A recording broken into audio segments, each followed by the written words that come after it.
에레미야서 1장입니다.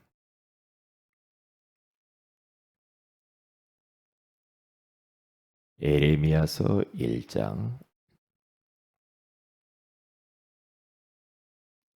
9절입니다. 우리 다 같이 읽겠습니다. 여호와께서 그의 손을 내밀어 내 입에 대심에 여호와께서 내게 이르시되 보라 내가 내 말을 내 입에 두었노라. 아멘.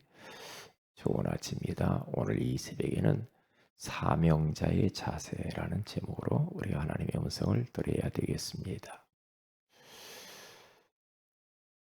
사명자의 자세는 우리가 뭐 특별한 액션을 취할 것도 없는 것 같아요. 그냥 참 복음을 전하는 교회 그리고 강단 그래서 앞에서 인도하는 목사님의 지도를 잘 받으면서 그냥 가면 돼요. 아이고 목사님 나는 그렇게 안 할래요. 그게 아니라 목사님이 시키는 대로 그냥 해보는 겁니다. 어떻게 무식할 정도로 나는 내 생각은 이렇지만은 그래도 강단에서 말씀이 이렇다 하면서 그대로 해보셔야 됩니다. 그러면 우리가 같이 저 버려진 현장을 살릴 수가 있어요. 그래서 사명자의 자세는 붙어만 있으면 돼요. 교회에 딱 붙어 있고 강단 말씀 딱 붙잡고 이렇게 따라가면 됩니다. 붙어만 있고 따라만 가고 믿기만 하면 돼요. 그냥 딱 믿음으로 가면 돼요. 그런데 사람들이 나름대로 자기 주장이 있거든요. 자기의 어떤 생각이 있어요.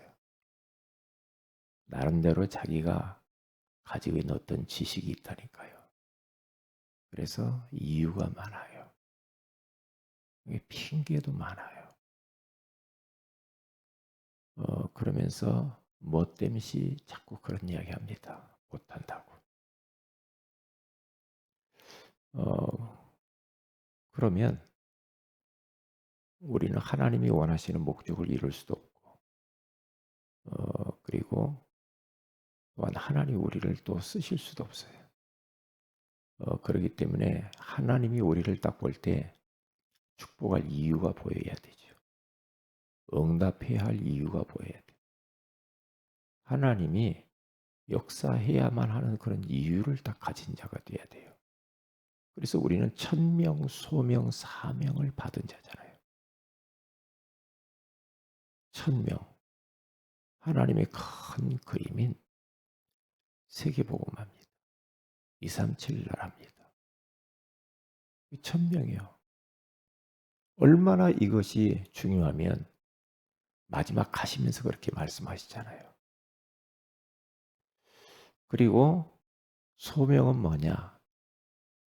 벌써 우리가 이 땅에서 뭔가 준비가 됐기 때문에 하나님이 우리를 택한 건 아니더라니까요. 벌써 창세 전에 오늘 예레미야에게 하나님이 말씀합니다. 너 모태 짓기 전부터 네 어머니 배에서 나오기 전부터 너를 성별하고 구별했다 그러죠. 여러 나라의 사람들을 살리기 위해서 선지자로 전도자로 너를 주님이 불렀다고 하잖아요. 그런데 에레미야는 아이고 나는 못합니다.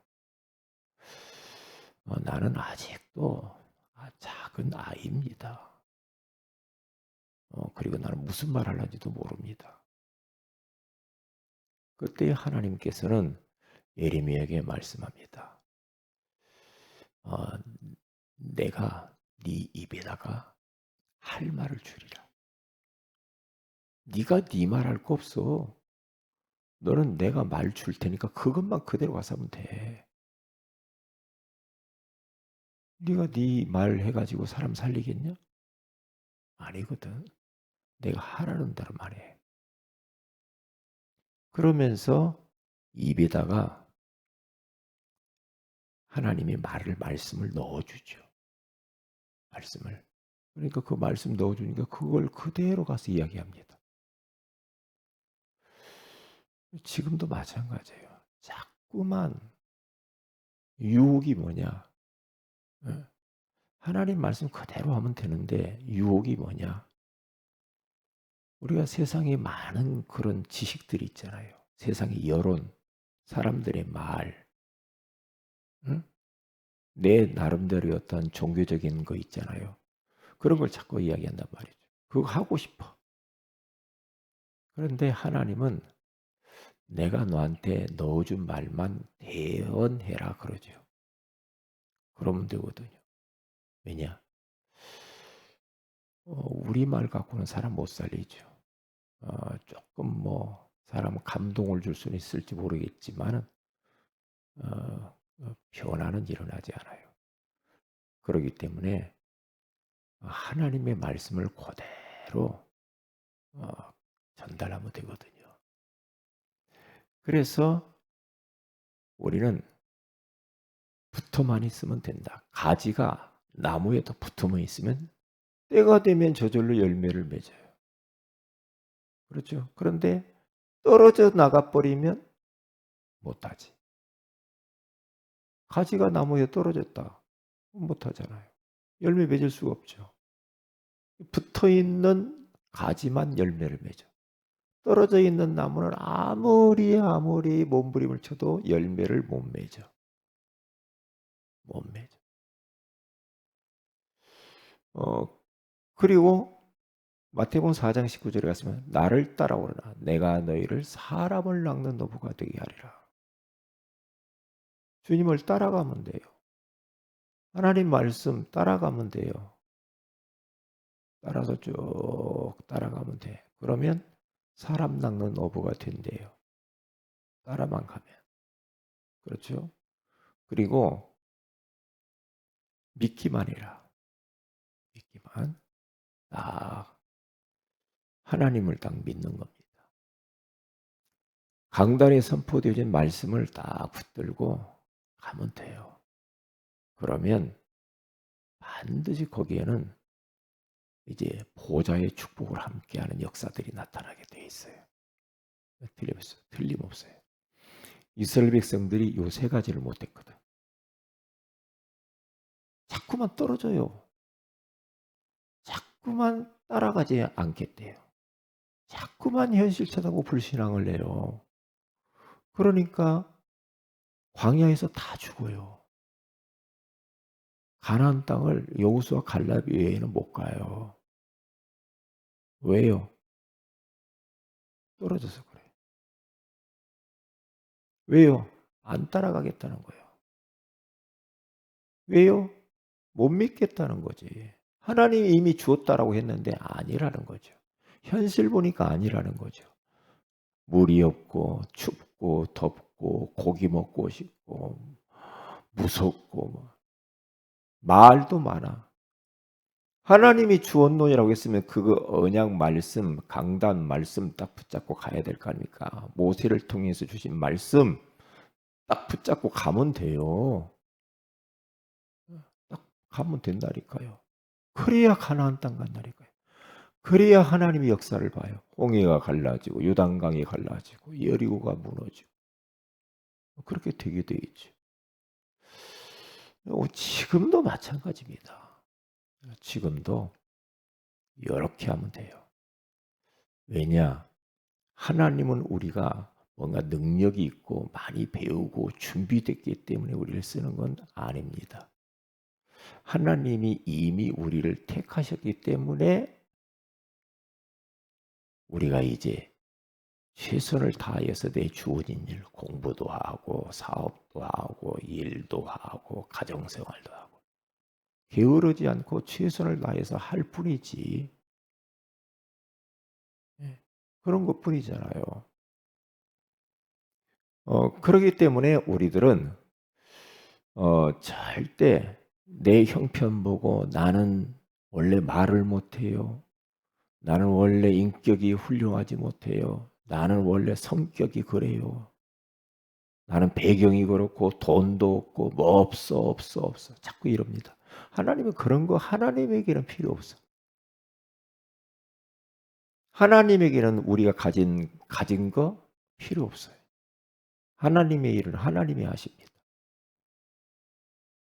필요 없다니까요. 그러니까 속으면 안 됩니다. 그래서 "모세야, 너 내 백성 애굽에 가서 건져라. 가나안 땅 데려와야 돼." 그때 모세는요 못한다고 그랬어요. "하나님, 분명히 출애굽기 4장 10절에서 17절에 가서 뭐 이렇게 나와요. 하나님, 나 본래 말 못하는 거 하나님 아시죠? 아시잖아요. 그런데 왜 나로 하여금 자꾸만 애굽에 가서 예? 가서 그들을 건지라고 합니까? 말도 못하고 나는 살인자요. 나는 못 가요. 막 그러잖아요. 그때 하나님께서는요. 모세야, 내가 네 입을 누가 만들었냐? 내가 만들었잖아. 응? 말 잘하는 거, 말 못하는 거 누가 그랬겠냐? 내가 다 하는 거야. 내가 눈먼 자, 병든 자, 어? 귀머거리 누가 이렇게 했냐? 내가 다 한 거야. 내가 한 거야. 그래도 하나님 못합니다. 그래? 그러면 네 형 아론 있지 않냐? 아론 말 잘한다. 그 아론 붙여줄게. 아론. 그럼 너는 아론에게 내가 하는 말을 아론에게 넣어줘. 들려줘서 대신하게 하면 되잖아. 저는 이 말을 묵상하면서요. 왜 하나님 그러면 아론을 택해서 쓰시지? 말 잘하니까. 왜 그 말 못하는 모세를 택해가지고 그 살인자를 택해가지고 못한다는데 왜 그럴까? 희한하잖아요. 희한하잖아. 우리보다 뛰어난 사람이 얼마나 많아 세상에. 우리보다 말 잘하고 어? 뭐 달란트 많고 돈 많고 배경 좋고 얼마나 많아요. 그런데 우리 모지랭이들을 우리를 택했잖아요. 왜요? 할 일이 있다는 거죠. 하나님이. 할 일이 있대. 네가 부족하냐? 그러면 너를 도와서 일할 동력자를 붙여줄게. 그 말이거든. 파트너. 파트너. 중요하죠. 그러니까 하나님이 우리에게 사명을 맡길 때는요. 그냥 네가 말 잘하는 거 보고 하나님이 하는 게 아니고 벌써 창세 전에 구별했고 벌써 택했다는 거죠. 선택했다는 거예요. 벌써. 벌써요. 예, 우리는 감사하고 아멘만 하면 돼요. 아멘. 예, 고맙습니다. 하나님. 많은 사람들 중에 나를 구별해서 택하셨고 감사합니다. 그러면 돼요. 그리고 보세요. 오늘 성경에 예레미야서 1장 5절에서 10절도 이야기 말씀하시고 또 부족한 줄 알고 사도행전 1장 8절에 가면 성령의 권능을 부어주겠다.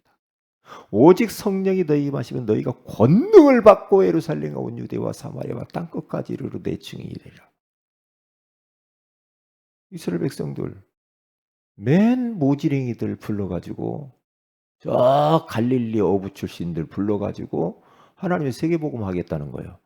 가난하고 무식하고 어? 배경도 없고 완전히 밑바닥의 인생들을 주님이 그들을 불러요. 불러가지고 오직 성령이 너에게 임하면 권능을 받을 거야. 권능 받으면 땅끝 가. 말하는 거예요. 너희들이 하는 게 아니야. 성령께서 하시는 거야. 성령의 그 능력으로 하는 거지 너희들이 하는 게 아니야. 그래. 우리는 막 우리 힘으로 하려고 그러잖아요. 안 되거든요. 성령이 역사해야 되잖아. 그래서 우리의 기도 제목 하나예요. 성령 충만.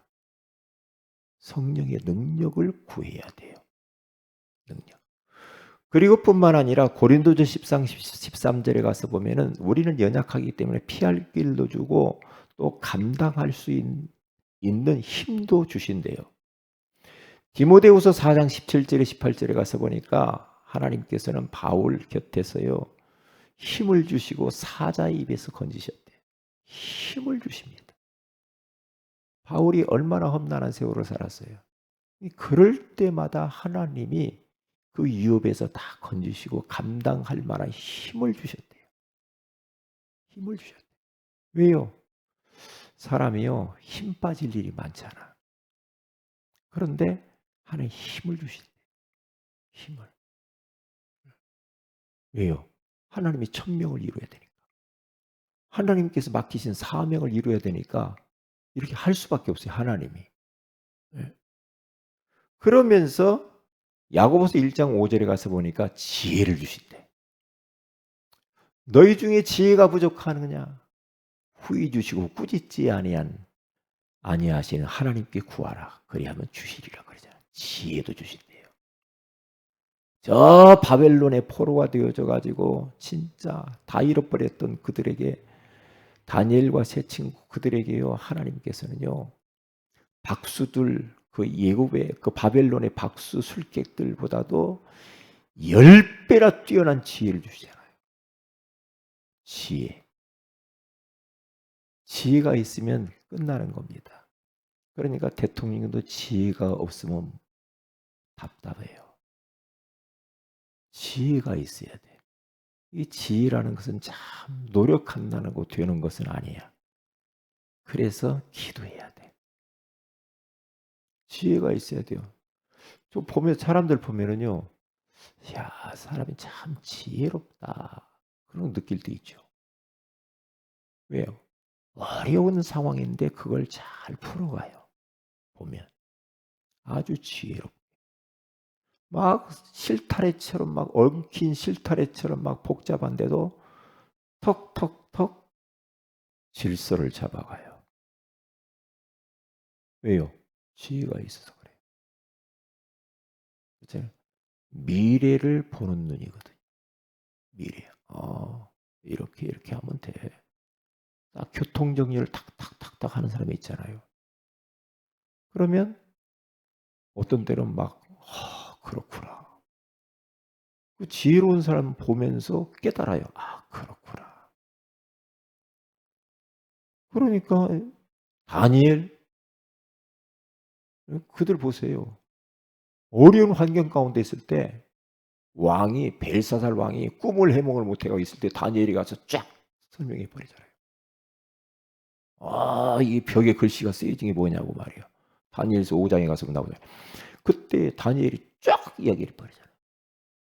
그러니까 바벨론이라는 그곳에 있으면서요. 왕의 고민들을 다 해결을 해버려요. 지혜로워서. 요셉 지혜로웠어요. 꿈을 다 해몽해 버리잖아요. 그리고 가는 곳마다 딱딱딱딱 답을 주잖아요. 왜요?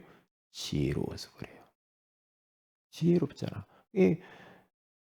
우리 리더들은 사람들이 이런저런 일이 문제 오잖아요. 그러면 딱 대화 들어보면 이렇게 방향 제시를 탁탁 해주면 돼요. 왜요? 이게 지혜로워야 돼. 이 지혜를 주신다고 그러잖아요, 하나님이. 왜? 연약한 줄 아니까. 연약한 줄 아니까. 그래서 사명자의 자세는 걱정할 게 없다. 그냥 붙어만 있습니다. 교회, 참 복음 전하는 교회에 딱 붙어만 있습니다. 교회의 흐름 속에 있으면 돼. 강단 흐름을 따라가면 돼. 지도자의 인도를 따라서 가면 돼. 도달 것도 없어요. 가면 돼요. 교회 방향이 하나님이 원하시는 큰 그림 1000명, 그걸 이루기 위해서 가는 교회가 맞다면 그렇게 가면 돼요. 그러면 갈등할 이유도 없고 화가 불신앙할 이유도 없어요. 따라서 저 믿음으로 딱 가기만 하면 돼요. 그러면 가는 발걸음마다 하나님의 역사는 나타나게 되어 있다 이 말이에요. 틀림없어요. 그래서 사명자의 신앙은 단무지 신앙, 오뚜기 신앙을 딱 가지면 돼요. 이사야서 26장 3절이 나온 말씀처럼 주께서 심지가 견고한 자를 평강에서 평강에 이르게 하신다고 그러잖아요. 딱 심지가 견고해야 됩니다. 휘둘리지 말고요. 그렇죠? 흔들릴 이유가 없어요. 딱 단순하고 무식할 정도로 단순하고 그러면서 지속하는 것이 단무지 신앙이에요. 지속해서 세계복음 할 때까지 일심전심 지속으로 가는 겁니다. 그리고 이런저런 것 때문에 넘어지는 것처럼 보이지만 아니거든요. 오뚜기 신앙. 예? 의인은 7번 넘어져도 벌떡 일어난다고 해요. 다시 일어나가지고 악인들은 그냥 무너져 버려요. 그러니까 벌떡벌떡 오뚜기 넘어진 것처럼 벌떡 일어나는 거예요. 그래서 이런 신앙을 딱 가지고 우리는 세계복음화 하면 될 줄로 믿습니다. 기도합니다. 하나님 고맙습니다. 오늘 이 새벽에도 귀한 말씀, 사명자의 자세라고 하는 말씀 주셔서 감사합니다. 이제 하나님이 많고 많은 사람들 중에 우리를 택하여서 천명, 소명, 사명 주신 것 감사합니다. 붙어만 따라만 믿기만 하게 하시고 오직 단순하고 무식할 정도로 지속적으로 강단 말씀 하나님의 언약 붙잡고 달려감으로 이런저런 것 때문에 흔들리다가도 벌떡 다시 일어나서 저 버려진 현장들을 살릴 수 있도록 은혜 위에 은혜를 베풀어 주옵소서. 오늘 심야 기도회 가운데 기도의 사람들을 보내사 함께 하나님의 큰 그림을 놓고 기도하는 심야 기도회가 되게 하옵소서. 주 예수님의 이름으로 기도합니다. 아멘. 하늘에 계신 우리 아버지 이름이 거룩히 여김을 받으시오며 나라의 임하오시며 뜻이 하늘에서 이룬 것 같이 땅에서 이루어지이다. 오늘날 우리에게 일용할 양식을 주시고 우리가 우리에게 죄인자를 사해 준 같이 우리 죄를 사해 주시고 우리를 시험에 들게 하지 마옵시며 다만 악에서 구하시옵소서. 때의 나라 권세와 영광이 아버지께 영원히 싸움나이다. 아멘. 기도하십시다.